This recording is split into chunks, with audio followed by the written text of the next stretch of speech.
The 2023 NBA draft is going to be an incredible class, and I think there's some really interesting parallels to this group as well as the 2022 group, and I'm just always excited to talk about the draft every single year. Now, comparing it to that 2022 group, there's something really interesting here, and that is something that happens almost every year, it feels like. There's a top three that's developing within this draft that I really want to focus on today. Those three players, of course, being Victor Wembanyama, Scoot Henderson, and Brandon Miller. So let's start at the top here. Victor Wembanyama, you've heard all about him. Everybody in the league that has been tanking specifically for this guy. I think he's the biggest favorite we've ever seen to go first overall, maybe since LeBron, maybe even ever. And the reasons for that are obvious. Incredible size, length, body control, fluidity, can shoot the ball, can guard, can play pretty much any position other than point guard. There's so much stuff there with Victor Wembanyama. What I want to talk about is where's the best place for him to go? I might hurt some of your fan base's feelings a little bit here. I apologize for that, but we're just going to have to be pretty brutally honest about this. First and foremost, I do not want Victor Wembanyama to go to Houston. I don't think that is a positive situation right now for basketball development. And I think that there's some work that needs to be done there in terms of bringing in veteran players, potentially a new coach, to really allow for great positive basketball development for young players. And I don't think that I'm saying anything crazy with that, but it is kind of wild to be like, oh, I don't want this player to go to this specific situation, because what I want Victor Wembanyama to be as great as he can be. When you have this level of talent coming into the league, the best thing for the league and the best thing for me as a fan is for him to be as great as he can be. And I think the chances of that in Houston are unlikely. I also don't love the fit in Charlotte, for example, because one of the things I think that makes Wemby great is that he can do so many different things. But if he goes to Charlotte, he's going to have to do pretty much everything. The pairing of him and LaMelo is pretty cool, but it's just not the situation that I want him to go to. Ideally,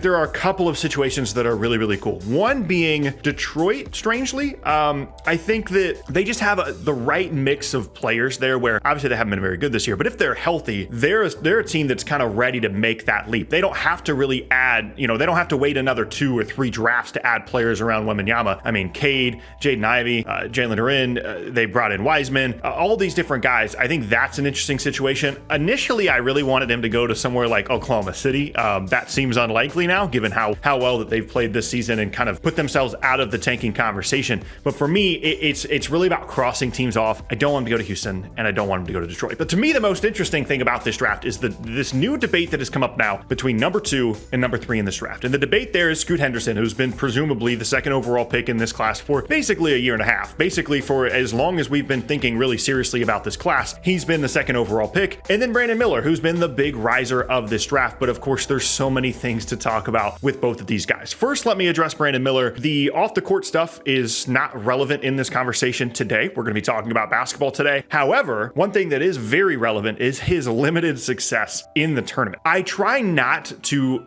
overemphasize a player's performance in the tournament because it's only a couple of games. Sometimes the matchups can be really weird, but he was so bad offensively that it does need to be mentioned. It is the last real in-game impression that he's going to give to the NBA, and it just was not a good look. And in comparison to Scoot Henderson, who's been shut down now towards the end of the G League season, he really has shined in a spotlight that's a little bit weird and strange for a player of his age, playing in the G League, playing against grown men. We've known about him for a while, and that difference, that comparison in terms of being ready for a big time spotlight is something that I think you're going to continue to see be brought up between these two guys. More importantly though, right now, I'm a little bit hesitant to rank these guys between 2 and 3 because my gut says Scoot Henderson, because that's been the kind of second overall pick guy for me for the longest amount of time, and I feel really comfortable with that, with what I think he's going to look like as an NBA player. But then there's this upside and this size component with Brandon Miller that really makes me think that maybe he should be the second pick in the class. There's 2 things that I think are the differentiators for these 2 guys if you are, for example, picking second overall in this class. One is fit. If you don't need a guard, Brandon Miller's the pick. It just is. No offense to Scoot Henderson, but it's just easier to find smaller guards that can score and create, and he's an incredible player. We're going to talk about him, but it's just easier to find those guys than it is to find, bigger wings that are versatile and can do a lot of different stuff offensively. And so if you don't need a guard, Brandon Miller's the pick. If you need a little bit more of a lead guard, for example, I think Houston would be an interesting situation for Scoot Henderson, assuming they don't get James Harden in the offseason, assuming assuming they're not long-term committed to someone like KPJ, having a real lead ball handler alongside Jalen Green, I think would be incredibly beneficial. And of course, if you're a team like Detroit that already that spent, the last 2 drafts adding guards like Jaden Ivey and Cade Cunningham, you don't really need Scoot Henderson and Brandon Miller, someone that you could potentially add. So the 2 differentiators for me, the 2 tiebreakers, because I really feel like these guys are incredibly close, are size and fit. And I think that first component is something that is going to really, really be analyzed over the next couple of months, because Scoot Henderson's, he's pretty small. Like when I watch him, there's a little bit of like John Wall stuff there, in terms of, John Wall was bigger, but the jump shot has just not come along the way that you would hope that it would. And he's incredible at getting to the rim. He's a fantastic playmaker, but there's just a little bit of a ceiling, especially in the modern game with how much we use bigger guards and bigger wings as primary ball handlers. There's just a little bit of a ceiling on having a guy like that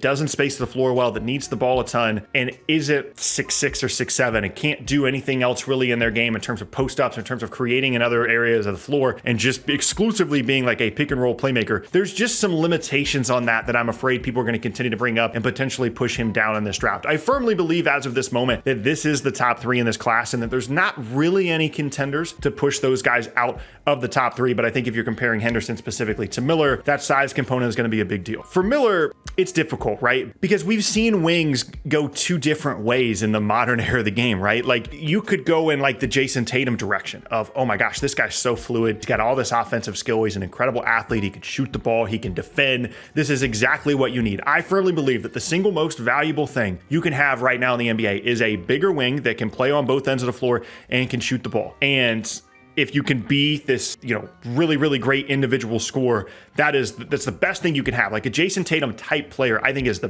best possible thing. The number 1 draft pick of like, this is how I want to build my team, you could possibly have in the modern NBA. And Brandon Miller could be that. You know what else he could be? He could just be Josh Jackson. Like he could just be, oh, this guy's athletic and can guard. Is he ever really going to shoot the ball well? Is he ever going to develop as an offensive player? Are we just drafting sometimes 3 and always D wing, like as the 3rd pick in this draft? That's the concern, and there's so much volatility here, and his lack of success in the tournament only adds to that volatility. And so it's interesting in comparison to the 2022 class, because that was really a conversation about like who should go first overall. Should it be Chet? Should it be Jabbar? Should it be Paolo? Ultimately, Paolo ends up being the right pick, despite the fact that we haven't seen Chet yet. There's no conversation here. Victor Wembanyama is going to be the first overall pick in the 2023 draft. The conversation is who ends up with each of these 3 picks, because 1, it matters to Wemby's development, and 2, that's going to have a massive impact, I think, on who goes second, who goes 3rd. There's a scenario here where like I said, Detroit gets the 2nd pick in the draft, and we pretty much know from the time that the lottery goes down exactly what the order of the top 3 picks are going to be. If Detroit gets it, probably going to be Brandon Miller. If a team like Houston gets it, maybe it's a little bit more up in the air. And to me, this is just a classic story of the draft, because if you told me that picking the polished lead playmaking guard with some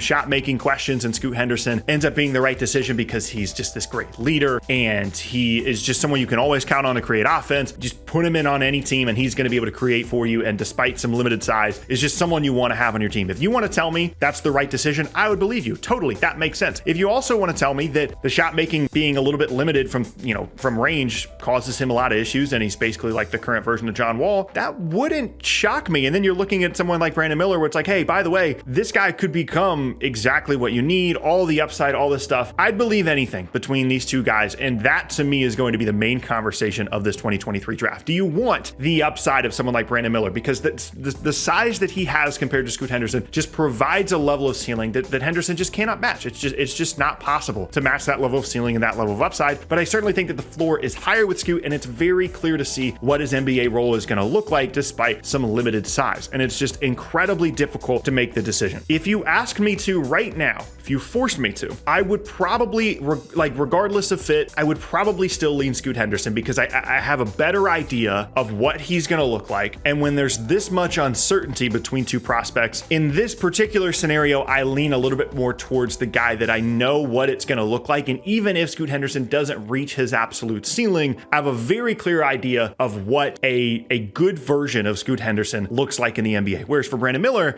if you want to tell me he's out of the league in 3 years, that wouldn't shock me. I'd be floored if Scoot Henderson is out of the league in 3 years. Brandon Miller, maybe not so much. So to me right now, if I had to rank it, I'd go Wemby's all the way up here. Then I'd go Scoot Henderson. I think Brandon Miller's right there, but he's going to be someone that as we continue to test and we do the combine and guys continue to do film study and stuff, I wouldn't be shocked at all to see these two guys flip. And again, it all really does come down to fit. I'm going to continue to talk about this draft, of course, over the next couple weeks. I do just want to do a little bit of a starter here on the top of this draft, just like I did last year, looking at the top 3 guys and just kind of illuminating exactly what kind of prospects we're dealing with here.